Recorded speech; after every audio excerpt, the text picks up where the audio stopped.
छोटे दाऊ ह बड़े दाऊ कर बाटा मांगे है, बड़ मया रही से फिर इसन का जरूरत पड़ गए भाई। अरे अतिक मया रही से दोनों भाई माँ ता बाटा के का जरूरत पड़ गए भाई। कलयुग है कलयुग, आज के युग में कुछ भी हो सकत है। बड़े दाऊहा पूरा गांव ला सकेला थे बाटा बर। चलो भाई चलो चलो चलो बाटा बर जाए लगी, चलो चलो। न्याय और अन्याय के कुर्सी में बैठ के मैं महादेव आज तक जौन भी फैसला ले हाओ होला आप सब न्याय संगत माने हाओ। फिर आज मोर भाई शंकर मोर ले अपन हिस्सा मांगे है, तो आज आप सबो पंच परमेश्वर ला साक्षी मान के मैं अपन घर द्वार जमीन जायदाद चल अचल संपत्ति सब ला स्टाम्प में लिख दे हूं। शंकर हा आए और अपन हिस्सा ले ले।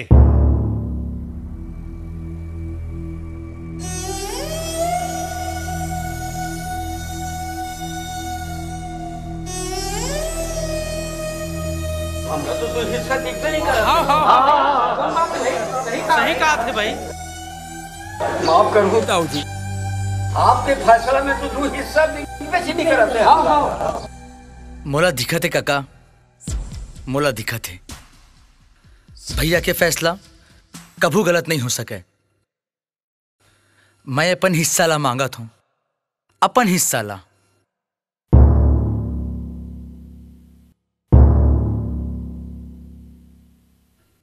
बोला ये हिस्सा चाहिए।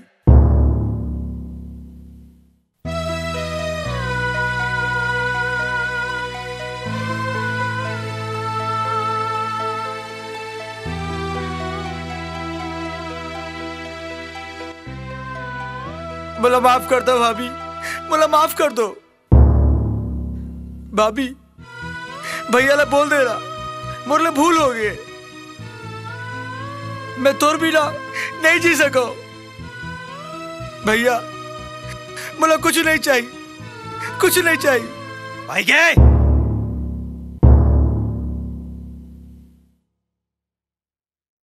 अब और नाटक करे के जरूरत नहीं है। मोर फैसला अटल है। हे फैसला मा हमार मान मर्यादा बंधे है।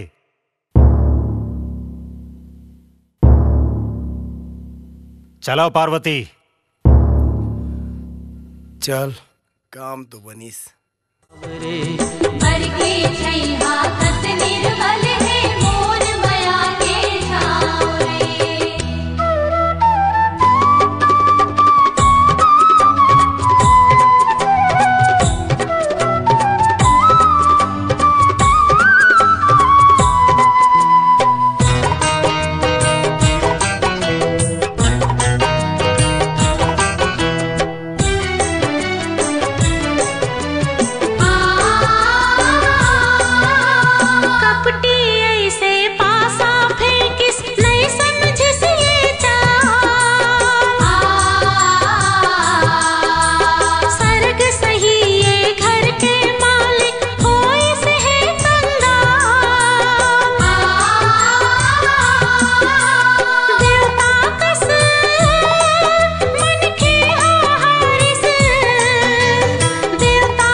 भरोसा के चाबे कभू नहीं बाचे, भरोसा ऊपर भरोसा झन करबे।